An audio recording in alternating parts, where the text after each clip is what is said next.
Assalamualaikum warahmatullahi wabarakatuh. Selamat berjumpa kembali di Arsip Dwi Puspa. Jangan lupa like, komen, dan juga subscribe dan serta nyalakan juga lonceng notifikasinya.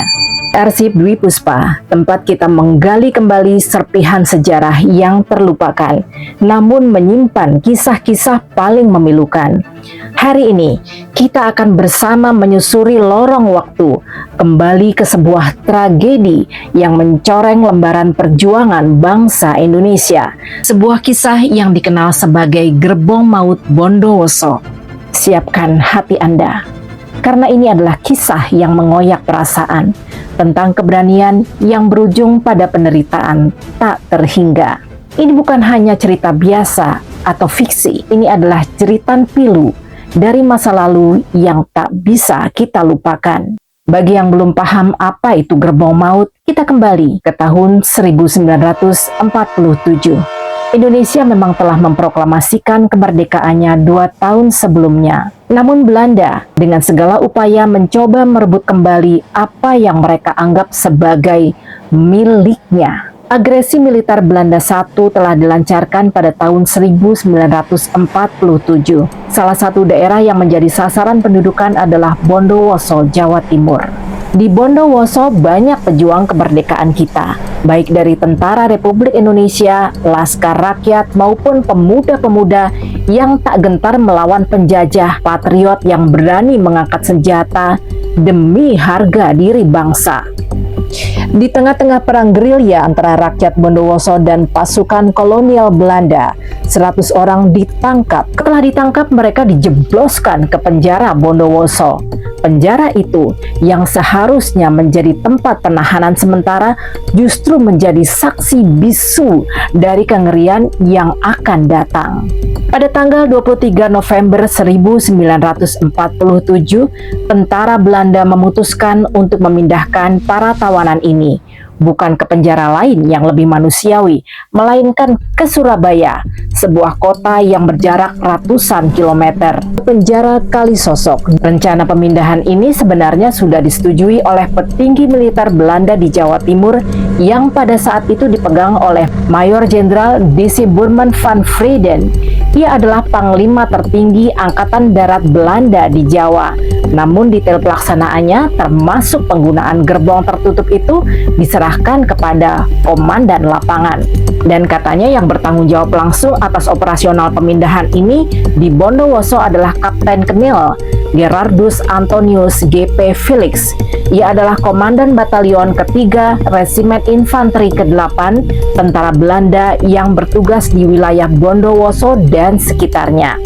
Felix lah yang mengeluarkan perintah langsung yang kemudian menjadi awal tragedi. Para pejuang, para tawanan itu yang mereka sebut dengan istilah ekstremis berjumlah sekitar 100 orang lebih digiring menuju stasiun kereta api Bondowoso. Mereka tidak tahu apa yang menanti mereka di sana. Begitu tiba di stasiun, pemandangan mengerikan sudah di depan mata. 3 gerbong barang yang terbuat dari besi, gerbong yang tertutup tanpa ventilasi, tanpa lubang udara menunggu di sana. Gerbong-gerbong itu adalah gerbong tipe GR yang biasa digunakan untuk mengangkut ternak atau barang, bukan manusia. Para pejuang itu dipaksa masuk ke dalam gerbong itu dan disiksa di sana. Pintu besi itu tertutup rapat dari luar. Bayangkan, lebih dari 30 orang dalam satu gerbong besi yang pengap di bawah terik matahari Jawa Timur yang menyengat, tanpa air dan tanpa udara segar. Ini bukannya pemindahan, tapi ini adalah penyiksaan massal, eksekusi kematian. Fajar kelam 23 November 1947, pukul 5 waktu Indonesia Barat. Suasana subuh di penjara Bondowoso pecah oleh bentakan serdadu Belanda. Sebanyak 100 orang pejuang dan rakyat sipil dengan tubuh lemas namun nyali yang tetap tegak dipaksa keluar dari sel. Di bawah todongan senapan, mereka digiring menuju stasiun Bondowoso. Tidak ada yang tahu bahwa langkah kaki mereka pagi itu adalah perjalanan menuju salah satu tragedi kemanusiaan yang paling memilukan. Pukul 7 waktu Indonesia Barat, Mereka tiba di stasiun dan 3 buah gerbong barang dari plat besi telah menanti. Udara pagi yang seharusnya sejuk berubah mencekam saat para tawanan dipaksa masuk ke dalam ruang sempit tak berventilasi. Gerbong pertama GR5769 diisi dengan 24 orang. Gerbong kedua GR4405 diisi dengan 38 orang. Dan gerbong ketiga GR10152 diisi 38 orang. Pintu besi ditutup rapat, dikunci dari luar. Tak ada lubang udara, tak ada celah cahaya. Pukul 7.30 waktu Indonesia Barat, perjalanan sang maut dimulai.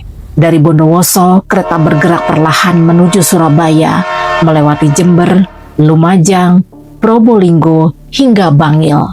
Sinar matahari mulai menyengat atap-atap gerbong yang terbuat dari seng. Di dalam sana, suhu mulai merayap naik, mengubah ruang sempit itu menjadi oven raksasa bagi raga-raga yang terhimpit. Setiap kilometer yang dilalui adalah penderitaan yang tak terlukiskan. Di dalam gerbong, para tawanan berdesak-desakan. Udara semakin menipis, panas membakar tubuh mereka, dan rasa haus mulai melanda.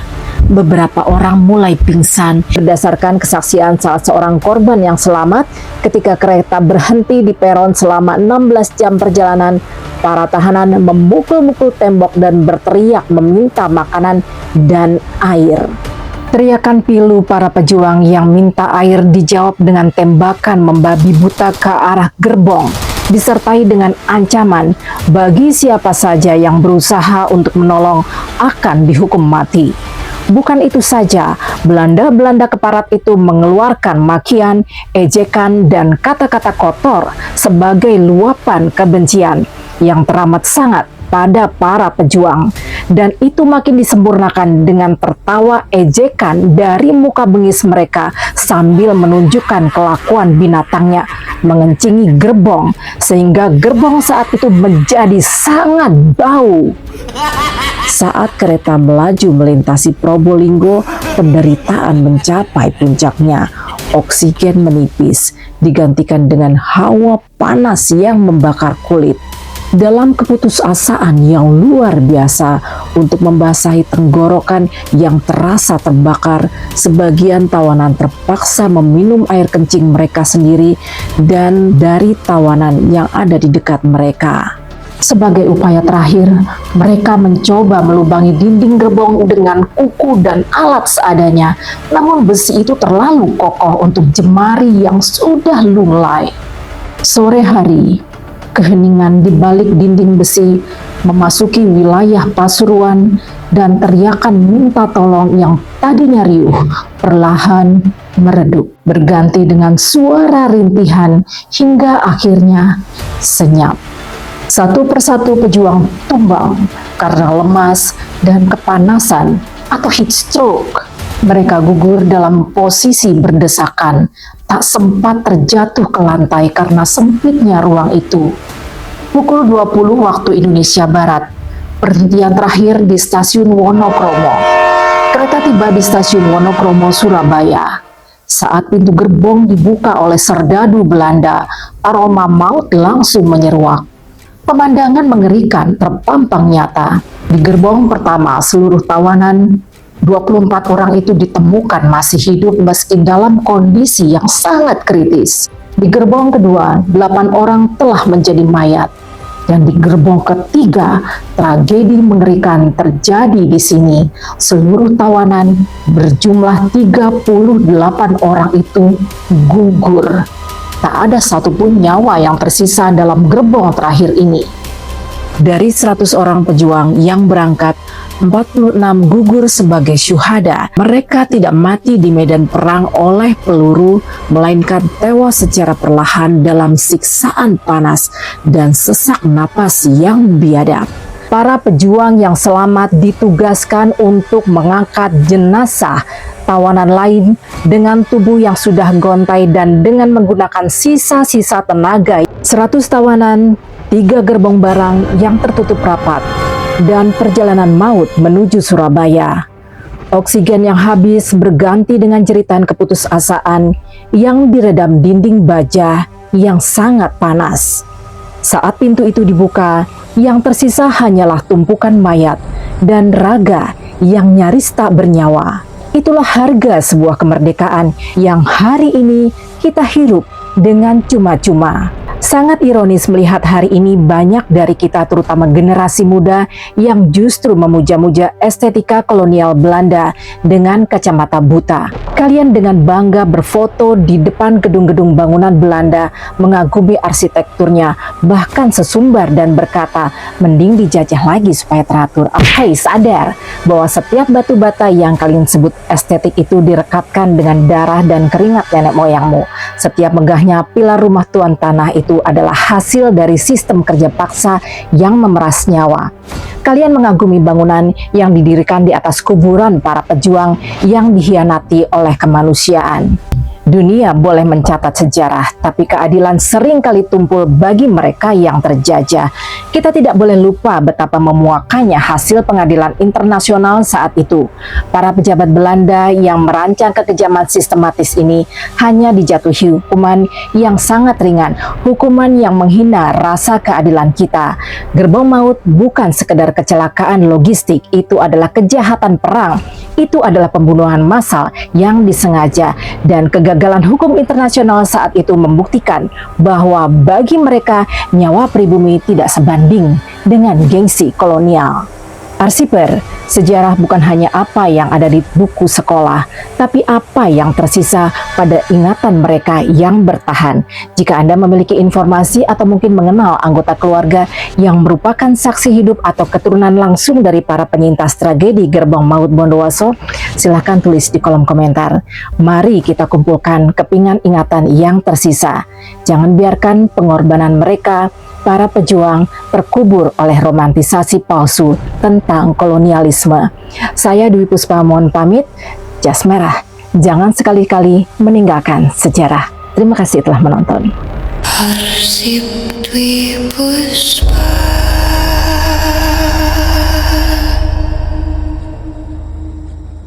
Mereka